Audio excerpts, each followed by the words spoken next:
gente! Terça com Texto Trago Fatos. Antes de começar o caso de hoje, eu quero lembrar você de me ajudar. Se inscreve no canal, curte, comenta, compartilha, ativa o sininho para notificação, me segue nas redes sociais que estão todas aqui embaixo, na descrição eu sempre coloco, porque lá eu gosto de trocar ideias sobre o que vocês veem aqui, a gente conversa, eu gosto muito de ter essa troca.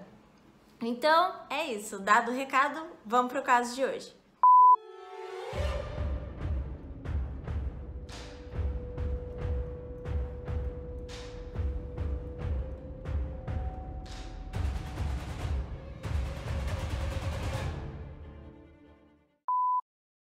Marcelo Costa de Andrade nasceu no dia 2 de janeiro de 1967, no Rio de Janeiro. Ele morava na Rocinha. Ele vivia num lar desestruturado. A mãe dele, que era empregada doméstica, vivia apanhando muito do pai, que era balconista de bar. Ele foi mandado por um período para viver com os avós no Ceará, mas ele apanhava muito lá. Tempos depois, a mãe dele levou ele de volta para o Rio de Janeiro, só que os pais estavam separados e ele era agredido tanto pelos companheiros novos da mãe e do pai. Foi nesse período que ele foi abusado sexualmente por um homem mais velho. Logo, Marcelo fugiu de casa, indo viver na rua. Ele foi então recolhido e internado em um colégio só para meninos, mas ele tinha um desempenho muito ruim. Lá ele era constantemente hostilizado pelos colegas, que chamavam ele de retardado.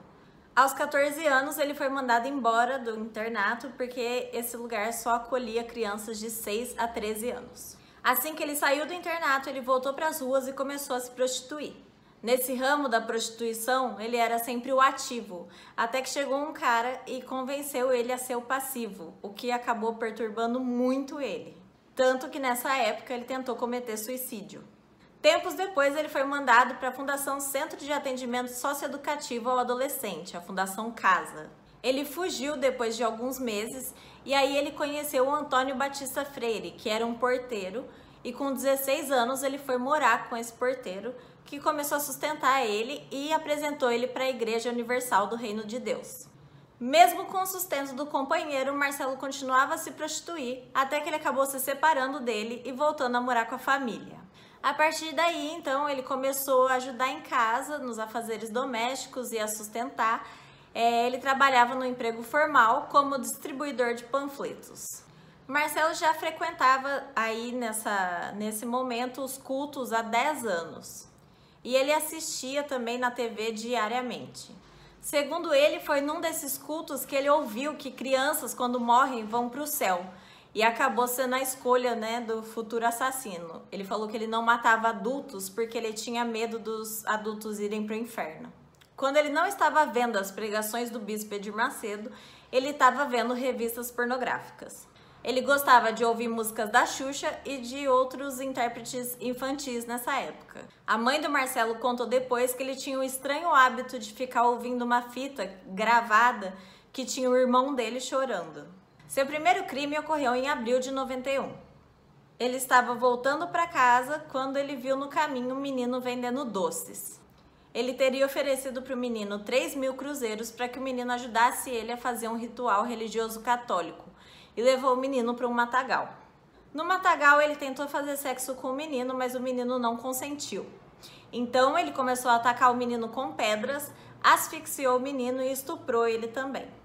Segundo ele, foi a partir daí que ele não conseguiu mais parar de cometer crimes. Foi a partir da sua segunda vítima que se imortalizou o apelido pelo qual ele ficou conhecido, o Vampiro de Niterói. Ao abordar da mesma maneira o menino Anderson Gomes Goulart, de 11 anos, ele usou do mesmo artifício que ele tinha usado antes, do dinheiro, do ritual religioso, e abriu a cabeça dele com uma pedra que deixou escorrer o sangue que ele guardou numa vasilha e bebeu depois. Em junho de 1991, ele estava descendo do ônibus quando ele viu o menino Odair José Muniz dos Santos, de 11 anos, pedindo esmola na rua.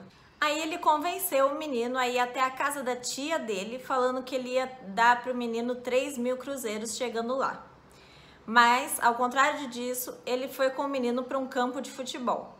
Lá ele tentou abusar do menino, mas como ele não conseguiu, ele enforcou ele. Logo depois disso, ele foi para casa jantar e depois ele voltou lá e decapitou o corpo do menino. Segundo ele mesmo, ele fez isso para se vingar de todas as crianças que hostilizaram ele no internato. No dia 16 de dezembro de 1991, o menino Altair Medeiros de Abreu saiu com seu irmão mais novo, Ivan Medeiros de Abreu. Na época, os dois moravam numa zona de muita pobreza que ficava no bairro Santa Isabel. Era um município vizinho de Niterói. Quando os dois estavam passando pela zona central de Niterói, eles foram abordados por Marcelo. Segundo Altair, ele usou a mesma ideia de novo, do dinheiro, do ritual, pediu para os meninos ajudarem ele.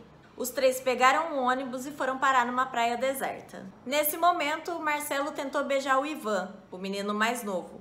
O menino se assustou, saiu correndo, mas o Marcelo conseguiu alcançar ele, derrubou ele no chão e trouxe de volta. Altair, então, assistiu seu irmão ser abusado sexualmente por Marcelo e depois do ato, né, o Marcelo enforcou o Ivan, acabou matando ele, virou para Altair e falou que o irmão dele estava dormindo. Então, como ele estava muito assustado, né, o Altair começou a fazer tudo o que o Marcelo pedia para ele.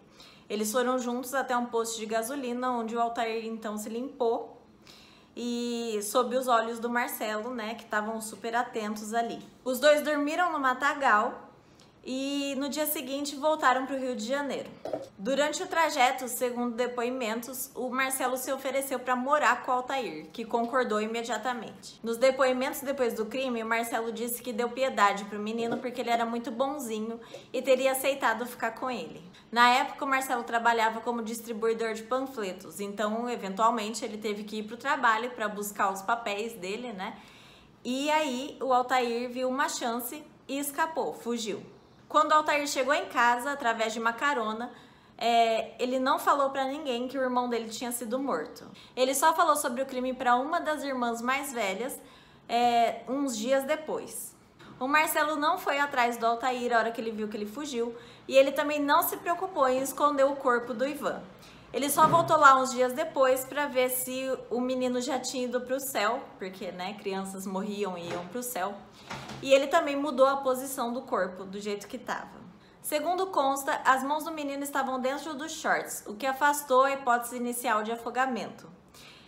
Depois foi constatado pelo IML que ele sofreu abuso sexual. Quando foi reconhecido o corpo, né, pela mãe do Ivan e do Altair, o Altair levou os policiais até o trabalho do Marcelo. O Marcelo, então, confessou o crime imediatamente e não demonstrou surpresa nenhuma. Na delegacia, o Marcelo confessou esse crime e confessou também ser autor de mais de 12 assassinatos. Em um dos casos, ele lembrou ainda que lambeu a cabeça porque estava escorrendo sangue da criança. Ele lambeu esse sangue da cabeça do menino. Ele disse que o menino tinha pernas bonitas e que ele bebeu sangue para ficar igual a ele. Marcelo cumpre pena em manicômios judiciais desde 1993. Ele confessou 13 dos 14 homicídios que foram culpa dele e 8 foram comprovados pela polícia. Em 2017, ele ainda estava cumprindo pena no Hospital Psiquiátrico de Custódia Henrique Roxo. Ainda em 2017, quando ele estava lá cumprindo pena há 24 anos, a defesa dele tentou pela soltura dele. Mas a promotora do caso disse: o pedido é para uma saída temporária, uma situação intermediária entre internação e liberdade.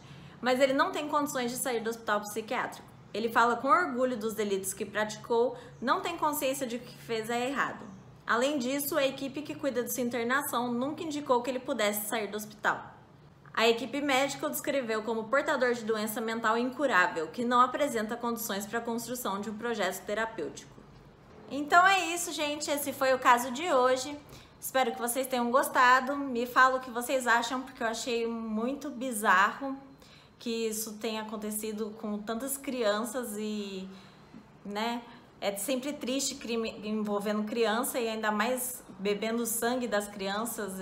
Eu achei muito forte, muito pesado o simbolismo de tudo isso.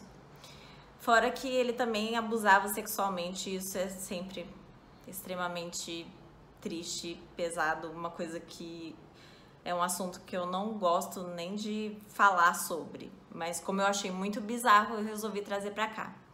Então me conta o que vocês acharam. se inscreve no canal, curte, comenta, compartilha, ativa o sininho para notificação, me segue nas redes sociais lá embaixo. Vai lá me falar o que você achou do caso de hoje e da playlist toda. Se você ainda não assistiu, assiste tudo. E aí a gente conversa sobre os casos lá no meu Instagram ou no meu Twitter. E é isso. Até terça que vem.